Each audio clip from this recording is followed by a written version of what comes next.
नमस्कार दोस्तों, मैं हूं आनंद कुमार और आपका स्वागत करता हूं आज की इस नई शानदार सीरीज में, जहां हम शुरू करने जा रहे हैं इंडियन पॉलिटी का कंप्लीट कोर्स। दोस्तों, यह सीरीज खासकर उन सभी छात्रों के लिए जो हिंदी मीडियम में तैयारी कर रहे हैं।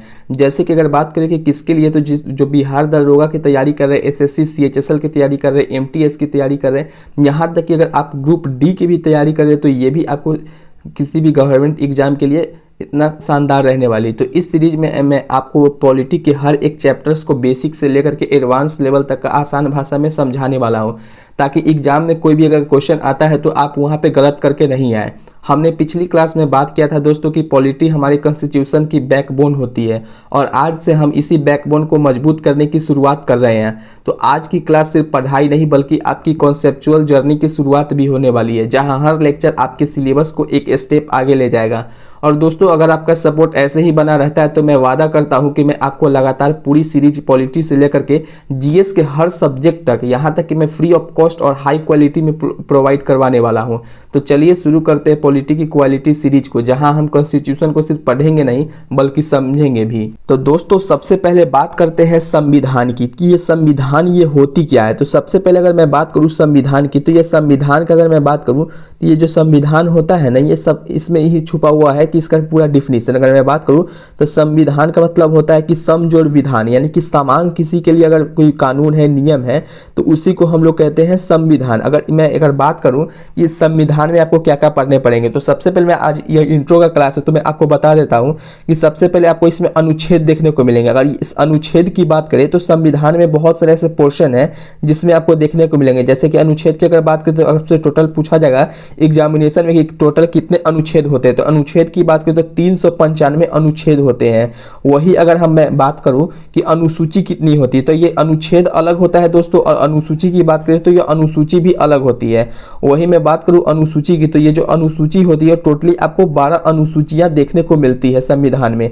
अगर वही मैं बात करूं कि भाग की, तो दोस्तों ये जो भाग होता है संविधान के अंतर्गत ही आता है। अगर भाग की बात करूं तो इसी भाग में आपको जितने जो देखने को मिलते हैं अनुच्छेद, वो भाग में ही होते हैं। अगर भाग की बात करूं तो टोटली आपको 22 भाग आपको इसमें देखने को मिलती है। नेक्स्ट अगर बात करते हैं दोस्तों, तो आज इस विषय में कि आपको इसमें क्या देखने को मिलेगा, तो सबसे पहले बात करें अनुसूची की।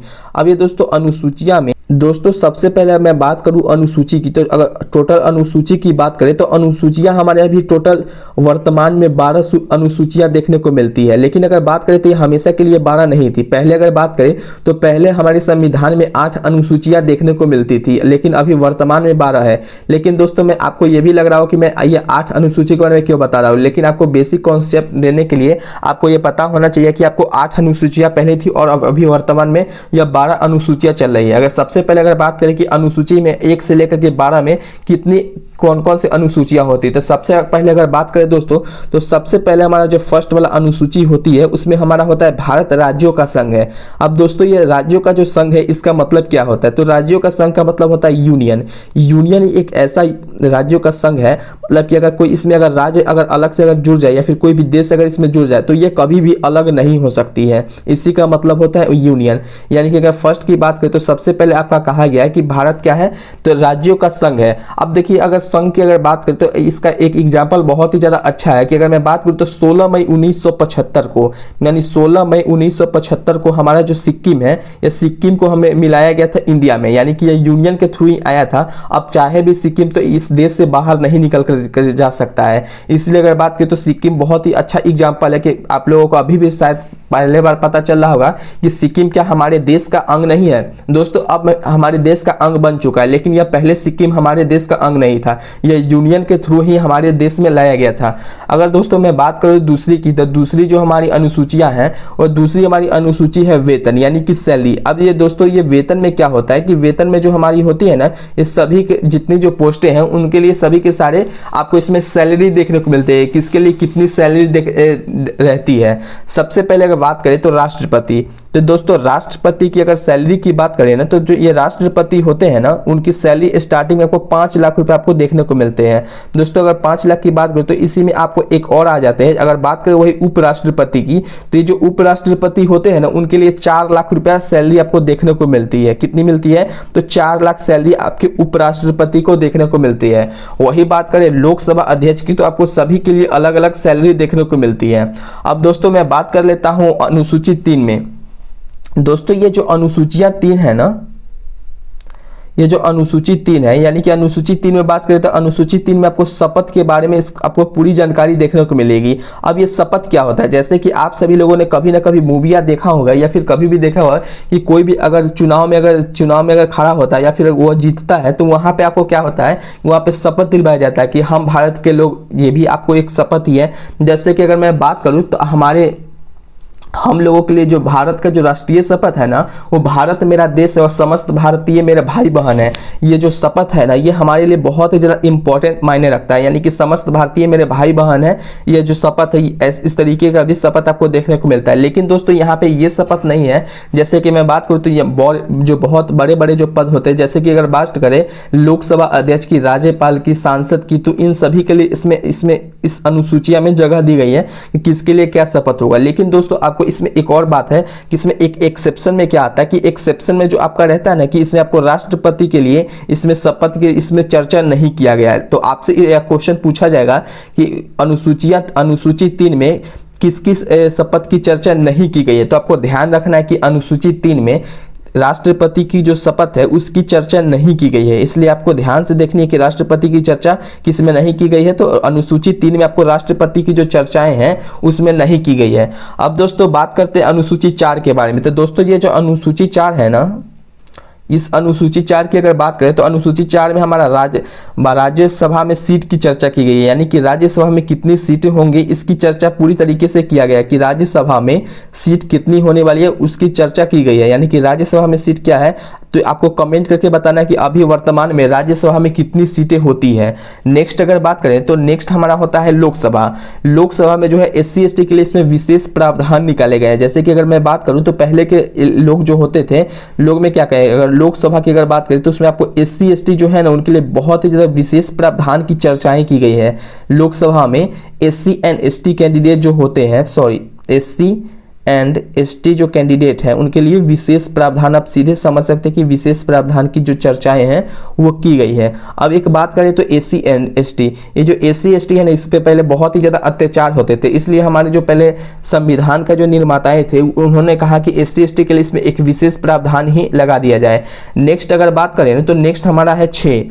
तो 6 की अगर बात करें तो 6 में हमारा है, अनुसूची 6 में हमारा है ये पूर्वोत्तर राज्यों के लिए है ना विशेष प्रावधान की चर्चाएं की गई है। अब दोस्तों ये पूर्वोत्तर राज्य क्या है, जैसे कि अगर मैं बात करूं तो पूर्वोत्तर राज्य पे अभी भी बहुत ही ज़्यादा उस पर ध्यान नहीं दिया जाता है। जैसे कि अगर मैं बात करूं तो पूर्वोत्तर राज्य में हमारा बहुत सारे ऐसे राज्य हैं, जैसे कि अभी हाल ही फिलहाल में अगर मैं इसका एग्जाम्पल देना चाहूँ तो यहाँ पे मिजोरम की अगर बात करें, पूर्वोत्तर राज्य की अगर बात करें तो सबसे पहले इसमें 4 राज्य देखने को मिलते हैं। जैसे कि अगर बात करें तो असम, मेघालय, त्रिपुरा, मिजोरम, ये जो चारों राज्य हैं ना, असम, मेघालय,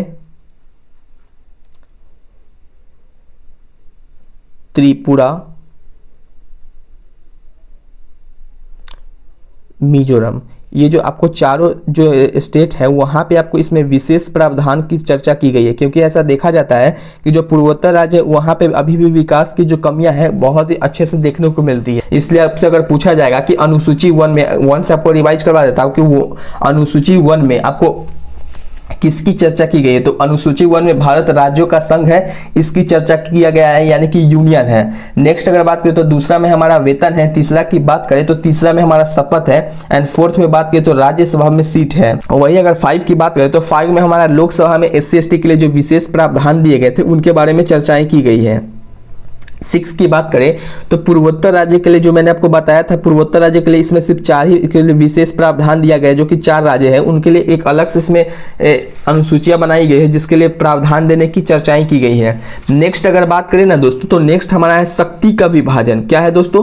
तो शक्ति का विभाजन। अब ये शक्ति का विभाजन करने का मतलब क्या है कि जैसे कि अगर मैं बात करूं शक्ति, ये जो शक्ति का विभाजन है बहुत ही ज्यादा इंपॉर्टेंट है। अगर मैं बात करूं क्यों ये इंपॉर्टेंट है, तो इसलिए इंपॉर्टेंट है कि ऐसा देखा जाता है कि शक्ति का अगर विभाजन ना होना, तो जैसे कि अगर बात की तो इसमें कुछ सेंट्रल लेवल के भी इसमें शक्तियों का इसमें चर्चाएं की गई है, जैसे कि सेंट्रल लेवल में कौन सी किस में आना चाहिए और किस में नहीं आना चाहिए, किसको स्टेट में देना चाहिए या फिर नहीं देना चाहिए, किसको बोथ यानी कि दोनों में देना चाहिए या नहीं देना चाहिए। सबसे पहले बात करें तो सेंट्रल लेवल में बात करें तो सबसे पहले एयरफोर्स अगर बात करें तो एयरफोर्स केवल सेंट्रल लेवल में ही आ सकता है। या फिर मैं आर्मी की बात करूं, आर्मी हो गया, एयरफोर्स हो गया, इंडियन नेवी हो गया, तो यह केवल और केवल सेंट्रल लेवल में ही आ सकता है। अगर कोई चाहे स्टेट वाला कि मैं अपना स्टेट का अलग से एक एयरफोर्स रखूंगा तो ऐसा संभव नहीं है। वही मैं बात करूं स्टेट की, तो जैसे पंचायत हो गया, पंचायत है, नगर परिषद से बहुत सारे जिसको स्टेट में रखा गया है।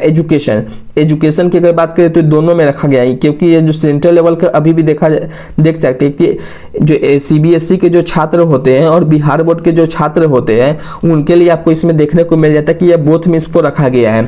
नेक्स्ट अगर बात करें दोस्तों तो नेक्स्ट हमारा आ जाता है, नेक्स्ट की अगर बात करें तो नेक्स्ट हमारा है अनुसूची 8। अब इस अनुसूची 8 की अगर बात करें तो भाषा की इसमें चर्चाएं की गई है कि आपको संविधान में कितनी भाषाओं की मान्यता दी गई है। तो आप सभी लोगों को पहले से ही पता होगा कि हमारे संविधान में टोटल 22 भाषाओं की मान्यता दी गई है। अब इस 22 भाषाएं जो है इसमें आपको कौन कौन सी ऐसी भाषाएं हैं जिसको मान्यता आपको इसमें दी गई है। अगर सबसे पहले बात करें तो जैसे कि आपको सिंधी हो गया, नेपाली है, मणिपुरी है, कोंकण है, बोडो है, डोगरी है, मैथिली, ऐसे बहुत सारे भाषाएं जिनको 22 भाषाओं की चर्चा इसमें की गई है। लेकिन दोस्तों ध्यान रखना है कि इसमें जो भोजपुरी लैंग्वेज है उसको इसमें चर्चा नहीं किया गया है, यानी कि यह भोजपुरी को भाषा की मान्यता ही नहीं दिया गया है। यहाँ तक कि अगर मैं बात करूँ तो अंग्रेजी यानी कि इंग्लिश की भी इसमें चर्चा नहीं की गई है कि इंग्लिश आपको इस भाषा की मान्यता आपको दी गई है। यहाँ पे आपको ध्यान रखना है दोस्तों। नेक्स्ट अगर बात करें तो नेक्स्ट हमारा जो अनुसूची है 9वां में क्या है, आपको भूमि सुधार की चर्चा दिया गया है। यह भूमि सुधार क्या था, जिसमें आप समझ सकते हैं जिसके पास सबसे ज्यादा जमींदारी थी तो उसमें आपको इसमें सबसे ज्यादा जिसके पास जमीन रहती थी उसी को कहते थे भूमि सुधार। यानी कि इसमें बिहार में ये तो अभी संभव नहीं हो पाया, लेकिन अदर स्टेट में हो चुका है कि भूमि सुधार का मतलब ये होता है दोस्तों कि आपको जहाँ पे सबसे ज्यादा किसको भूमियां हैं, यानी कि अभी भी आप देख सकते हैं कि वर्तमान में बहुत सारे ऐसे जगह है जहाँ पे क्या होता है कि किसी के पास 2 कट्ठा जमीन होता है, किसी के पास 1 कट्ठा होता है, वो सभी अलग अलग छितराए हुए हैं। इसलिए उसको एक साथ लाने के लिए भूमि सुधार नियम के लिए यहाँ पे लगाया गया था। नेक्स्ट अगर बात करें दोस्तों तो नेक्स्ट हमारा है दल बदल कानून। अब ये जो दल बदल कानून क्या होता है, ये 10 नंबर में हमारा क्या है, दल बदल कानून। आपने बहुत सारे ऐसे देखे होंगे कि दल बदल कानून का मतलब यही होता है कि कोई भी अगर चुनाव अगर चिन्ह से अगर खड़ा होता है तो उसके बाद वो दल बदल नहीं कर सकता है। यानी कि मान के चले कोई बीजेपी पार्टी से अगर चुनाव लड़ा, यानी कि चुनाव से खड़ा हुआ और उसके बाद वो चाहे कि मैं किसी और पार्टी में जाऊं, यानी कि आरजेडी पार्टी में जाऊं, तो वो आरजेडी पार्टी में नहीं जा सकता है। दोस्तों ये बात रखना है कि यह पार्टियों की बात की जा रही है। यहाँ तक कि अगर मैं बात करूं तो बिहार का एग्जांपल ले लेते हैं तो बिहार में क्या हुआ था कि जैसे नीतीश कुमार है, नीतीश कुमार जी ने आप बहुत सा बात देखे होंगे कि यह बीजेपी से आरजेडी, आरजेडी से बीजेपी में जाते रहते हैं, लेकिन ये दल बदल नहीं करते। दल बदल ये नहीं करते क्योंकि इनका जो पार्टी चिन्ह है अभी भी आप देखते होंगे तीर छापी इनका पार्टी चिन्ह है। और ये जो जाते वो महागठबंधन के थ्रू जाते हैं, यानी कि महागठबंधन के थ्रू ही जाते हैं। ये जो अलग से इसमें कोई भी आपको इसमें नहीं देखते होंगे कि ये अपना चुनाव चिन्ह बदल लेते हैं। इनका हमेशा से ही तीर छाप जो चुनाव है वो रहा है। अब नेक्स्ट बात करते हैं दोस्तों तो नेक्स्ट हमारा है 11 नंबर में बात करें तो 11 नंबर में हमारा पंचायतों की चर्चा की गई है। अब ये पंचायतों की चर्चा इसमें 11 नंबर में किया गया है। ये जो पंचायत होते हैं ना केवल और केवल गांव में ही होते हैं। आप कभी भी नहीं देखिए होगिएगा कि यह गांव से बाहर पंचायत की चर्चाएं की जाती है। नेक्स्ट अगर बात करें तो नेक्स्ट हमारा 12 नंबर में हमारा है नगर पालिका। अब नगर पालिका की बात करें तो ये जो नगर पालिका है ना यह अनुसूची 12 में आपको देखने को मिलती है। अब ये नगर पालिका कहाँ पे होता है तो हमेशा देखा जाता है कि ये जो शहरी इलाका है, शहरी इलाका वहीं पे आपको ये देखने को मिलती है। नेक्स्ट अगर बात करें दोस्तों तो नेक्स्ट हमारा आपका यहीं तक आपको अनुसूची 12 तक आपको है। अगर आपको लगता है कि इसमें और क्या कंफ्यूजन है तो आप हमें कमेंट कर सकते हैं। अगर आप चाहते हैं कि इसका मैं पीडीएफ आपको प्रोवाइड करवाऊं तो सिंपली आपको क्या करना है कि हमारे टेलीग्राम चैनल पे जाकर के जुड़ जाइएगा। वहीं पे मैं आपको जितना जो है वो मैं आपको नोट्स जो भी होगा उसको मैं प्रोवाइड करवाते रहूँगा, जो कि हैंड रिटेन नोट्स होंगे। दोस्तों एक बार मैं फिर से आपको रिवाइज करवा देता हूं कि मैंने आपको स्टार्टिंग में क्या क्या बताया था। तो सबसे पहले आप सिंपली अपना आई को क्लोज कीजिए, यानी कि आंखों को बंद कीजिए। सबसे पहले मैंने आपको बताया था भारत के संविधान के बारे में कि भारत का संविधान क्या होता है। तो दोस्तों जो भारत का संविधान है ना, संविधान का मतलब ये होता है कि सामान्य सभी के लिए जो नियम और कानून होते हैं उन्हीं को संविधान कहते हैं। अब इस संविधान में आपको 3 पोर्शन मेनली देखने को मिलते हैं। सबसे पहले बात करें तो सबसे फर्स्ट हमारा होता है भाग, यानी कि जिसको हम लेसन भी बोल सकते हैं, चैप्टर भी बोल सकते हैं। आपने किताब पढ़ा होगा तो उसमें देखेंगे कि लेसन लिखा हुआ रहता है, चैप्टर 1 चैप्टर 2, उसी टाइप से करके कि भाग भी ऐसे ही बनाया गया हमारे संविधान में, जो कि चैप्टर है। टोटली अगर बात करें तो हमारे 22 भाषाएं की हमारी इसमें देखने को मिलती है। वही बात करें तो नेक्स्ट हमारा इसमें आता है आर्टिकल, यानी कि अनुच्छेद। अब दोस्तों बात किया जाए अनुच्छेद की तो ये जो भाग है ना, उसी भाग के अंदर में एक टॉपिक लिखा गया है जिसको हम लोग अनुच्छेद कहते हैं, यानी कि आर्टिकल कहते हैं। अब इस आर्टिकल के अंदर आपसे पूछा जाएगा कि कितने आर्टिकल टोटल होते हैं, तो टोटल दोस्तों 395 आर्टिकल होते हैं। अब यहाँ पे ध्यान रखना है कि ABCD को छोड़ करके आपको 395 होते हैं। फिर बात करें अनुसूची की तो अनुसूची आपको टोटली 12 होते हैं, लेकिन बात करें तो पहले हमारा अनुसूची 8 था, अभी टोटली आपको 12 अनुसूचियां देखने को मिलती है। तो आपको अभी भी मन में अगर लग रहा होगा कि क्या क्या है इसमें और क्या नहीं है तो आपको समझ में आ गया होगा। अब बात करें दोस्तों तो सबसे बड़ा भाग हमारा क्या होता है संविधान में, तो सबसे बड़ा भाग होता है वो संविधान में भाग 5 और भाग 6 होता है, जिसमें आपको 100 अनुच्छेद देखने को मिलते हैं, यानी कि 100 आर्टिकल देखने को मिलते हैं। अब बात करें अनुसूची के बारे में तो दोस्तों ये जो अनुसूची है ना, सबसे पहले मैंने आपको बताया था कि भारत राज्यों का संघ है, यानी कि संघ का मतलब ही होता है कि कोई अलग नहीं हो सकता है। जैसे कि फॉर एग्जाम्पल के लिए मैंने बताया था कि 16 मई 1975 को सिक्किम जो है दूसरे जो कंट्री से आपको डायरेक्ट यहाँ पे इंडिया में विलय हुआ था। नेक्स्ट अगर बात करें तो दूसरा हमारा है अनुसूची वेतनों के बारे में मैंने बताया था। तीसरा है शपथ, और फोर्थ की बात करें तो राज्यसभा में कितनी सीटें होंगी इसकी चर्चाएं की गई है। अब बात करें पांचवा में तो लोकसभा में जो SC/ST के लिए है ना विशेष प्रावधान दिए गए। विशेष का मतलब क्या होता है कि उनके साथ पहले कुछ अन्याय हुआ करते थे, उन्हीं को देखते हुए जो संविधान के निर्माता थे उन्होंने ही SC/ST के लिए इसमें विशेष प्रावधानों की चर्चा की गई है।